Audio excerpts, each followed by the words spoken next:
Listen closely, because it is absolutely imperative that you fully grasp the gravity of the situation. What transpired in Venezuela on the historic date of January 4th, 2026, was not merely a standard military operation, but rather it stood as a masterclass in the art of absolute betrayal. I am not referring to the strategic maneuvers of the United States in this instance. Rather, I am speaking directly about the very individuals who were sworn to protect Nicolas Maduro, the people who broke bread at his table, and the high-ranking generals who offered him a salute each and every morning. These are the specific individuals who opened the gates and allowed the wolves to enter, so I implore you to settle in, because the narrative I am about to unfold is going to compel you to fundamentally question everything you previously believed regarding the concepts of loyalty, the dynamics of power, and the inevitable consequences when a sovereign nation begins to rot from the inside out. It was January 4th, 2026, at precisely 2:00 the morning, and Nicolas Maduro was sound asleep in his bed, with his wife resting peacefully beside him, while outside the walls of his residence, a massive force of 8,000 Venezuelan soldiers was supposedly stationed to ensure their safety. State-of-the-art radar systems imported from China were actively scanning the skies for threats, and formidable Russian-made surface-to-air missile batteries were primed and ready to fire at a moment's notice. This location is Fort Tiuna, widely recognized as one of the most heavily fortified and defended military complexes in all of Latin America. Yet in a span of time that lasted exactly 3 minutes, the entire regime was brought to an end. 3 minutes, a mere 180 seconds, was all the time required for elite U.S. Delta Force operators to successfully breach a steel-reinforced panic room, seize a sitting president along with his wife directly from their bed, and extract them to a waiting warship located 160 kilometers offshore. By the time the clock struck 4:29 a.m., Maduro was already secured aboard the USS Iwo Jima, and as the sun began to rise over the horizon, he was being transported in a Boeing 757 en route to New York. Currently, the United States government intends for you to focus your attention entirely on the incredible capabilities of their military machine, and do not misunderstand me. It was undeniably an impressive logistical operation. The assault involved a staggering array of assets, including 150 aircraft, F-22 fighters, F-35 stealth jets, B-1 strategic bombers, electronic warfare jets that were jamming every signal, cyber attacks that cut electrical power across the entire city of Caracas, and special operations helicopters flying a mere 30 feet above the ocean surface to evade radar detection. However, here is the critical detail they are not sharing with you, the specific anomaly that keeps me awake at night. Not a single Venezuelan soldier fired a weapon in return. Not one single shot was fired. Despite the presence of 8,000 troops, despite the modern air defense systems, and despite the fighter jets that were supposedly on standby, when those American helicopters came screaming into the capital city, and when they hovered menacingly over the presidential palace, and when Delta Force operators kicked down the doors, there was nothing but silence. It was the kind of profound, heavy silence that only emerges when people have already made their choice, and that choice was clearly not to fight.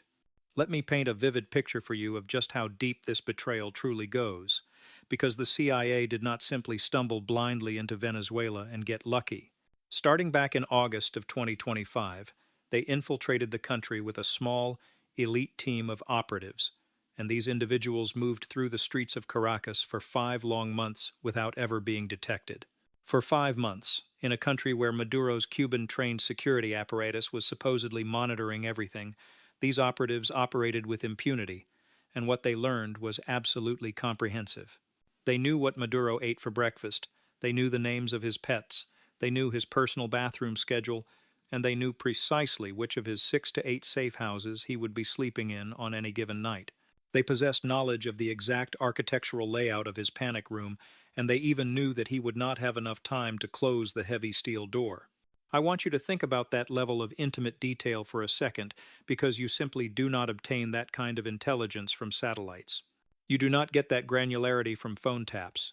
You only get that from someone who is standing right next to the man, someone who sees him every single day, and someone whom he implicitly trusts.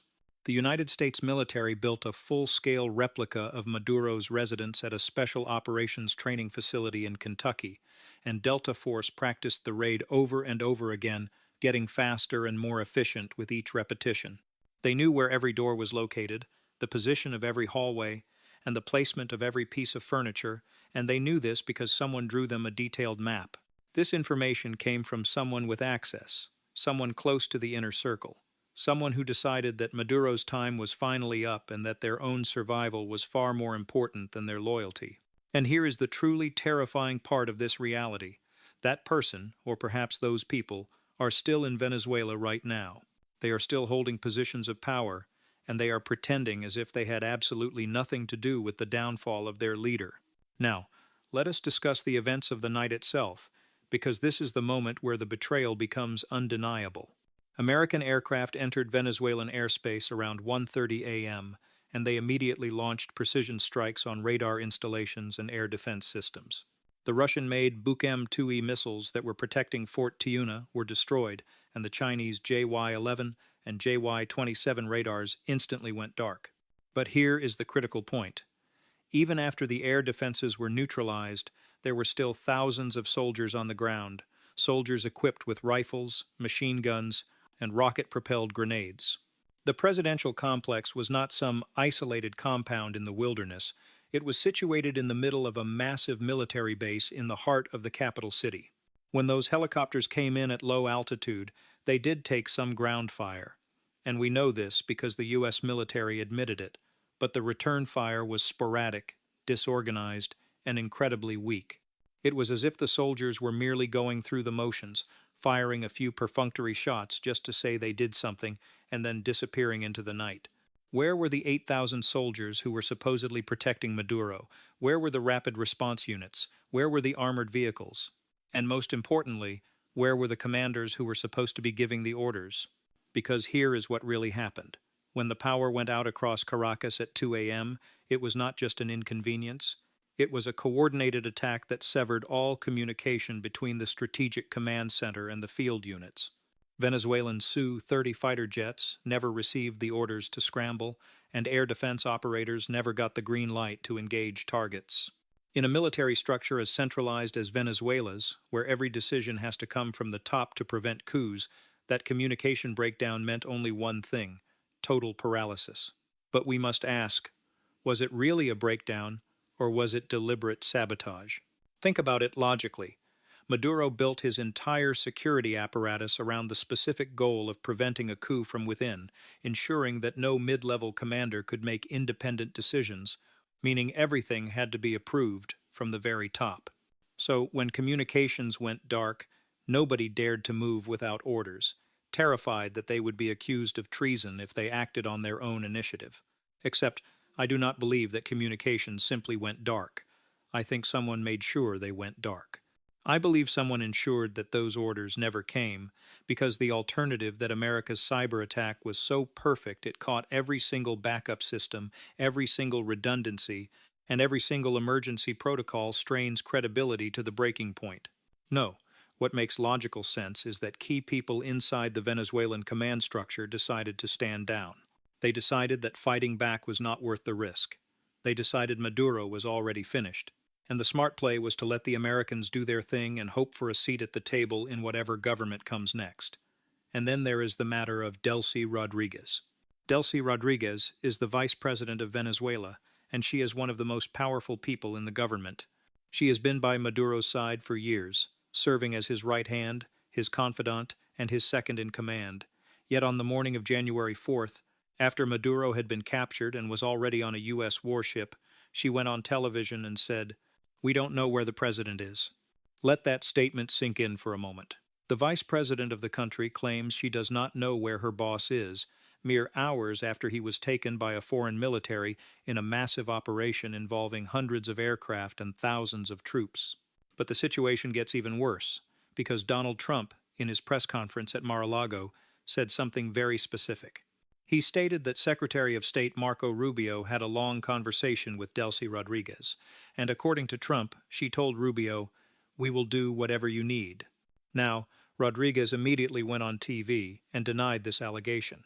She demanded proof. She called it American propaganda, and she demanded to see proof that Maduro was even alive. But here is the thing about Trump.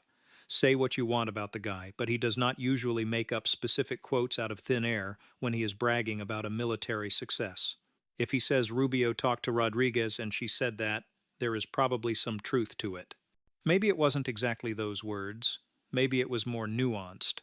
Or maybe it was a back-channel negotiation that is being spun for propaganda purposes. But even if it is not true, the fact that Trump said it publicly means one thing. He wants people in Venezuela to suspect her. He wants Maduro's remaining loyalists to wonder if their vice president sold them out. He wants to sow distrust, paranoia, and chaos. And honestly, it is working. Because even if Rodriguez is innocent, even if she was completely blindsided, the question now hangs over her like a dark cloud. Did she know? Did she help? Did she make a deal? And if she didn't, who did? Let us talk about the people who definitely knew something was wrong. The generals. Venezuela's military is not just an army. It is a political machine and a business empire.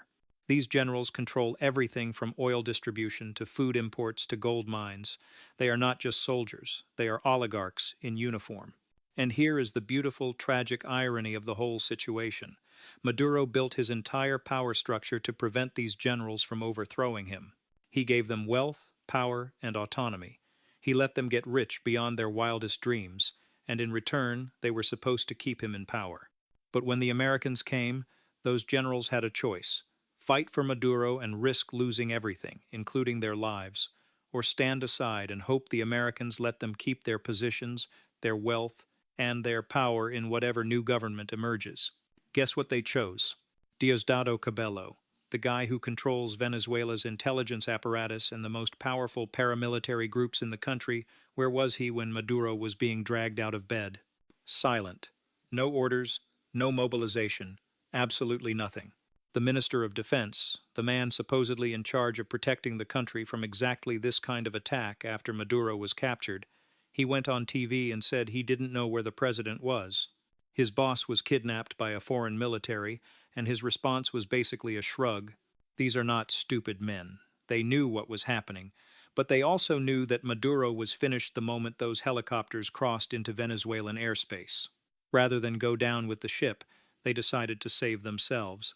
You want to know the coldest calculation in the world? It is this: if I fight and lose, I am dead.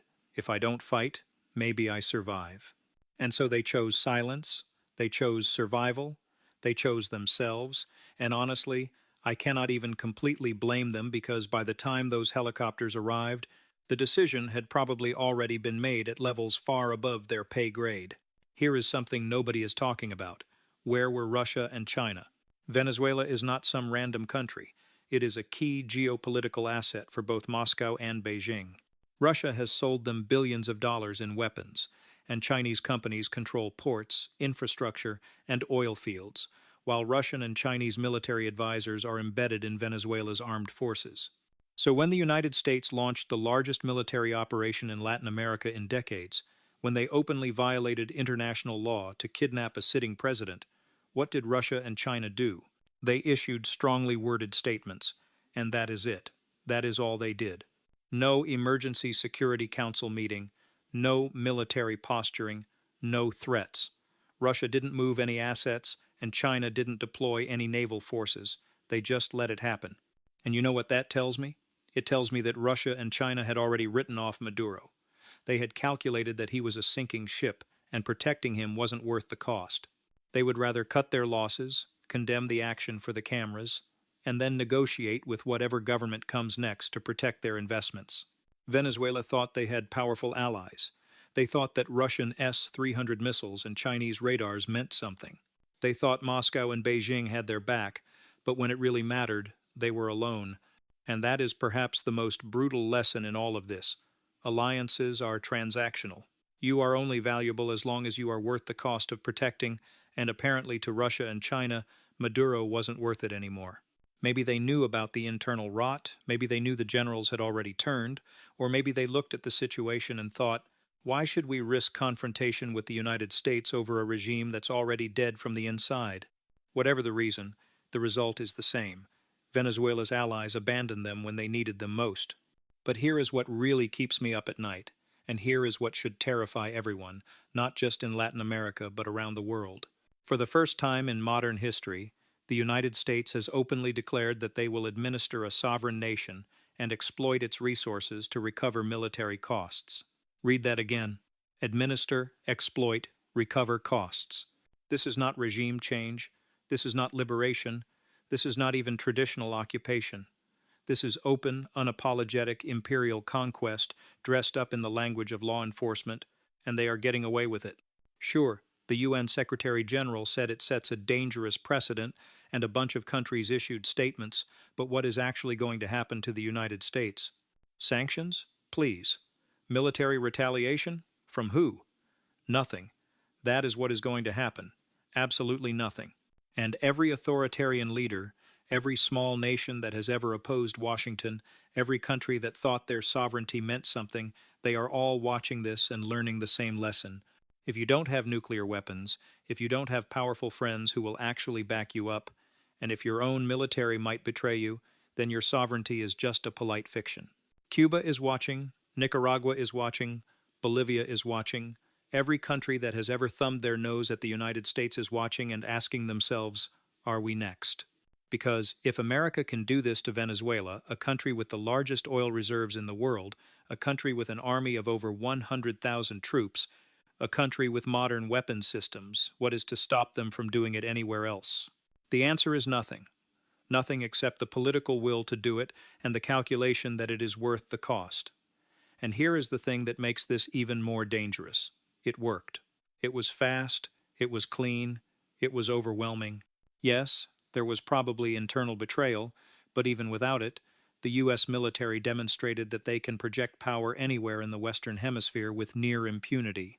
So, what is the message to other nations? Build nuclear weapons. That is the only real deterrent. Because conventional forces don't matter if your generals might betray you, alliances don't matter if your friends won't back you up, and international law doesn't matter if no one will enforce it. The only thing that matters is whether attacking you costs more than it is worth, and for most countries, that calculation just shifted dramatically. So, let me bring this home and tell you what really happened in Venezuela.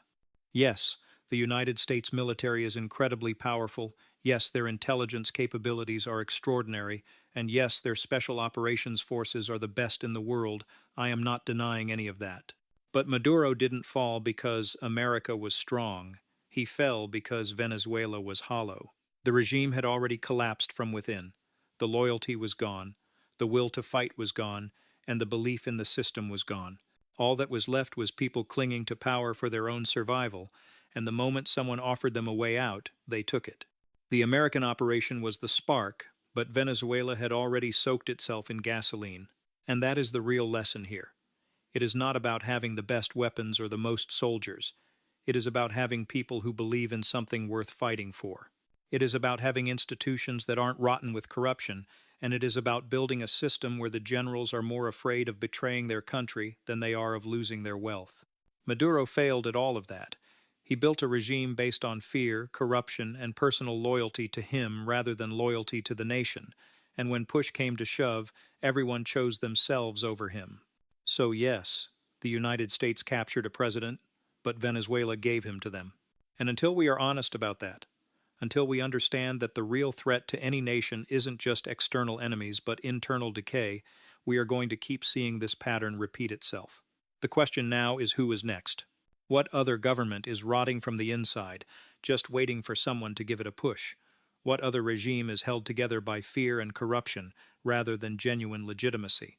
Because I guarantee you, somewhere right now there is a leader sleeping in a fortified compound, surrounded by soldiers, thinking they are safe. And somewhere in that compound, there is someone making a phone call, having a quiet conversation, and making a deal. Betrayal doesn't announce itself. It doesn't send a warning. It just waits for the right moment and then opens the door.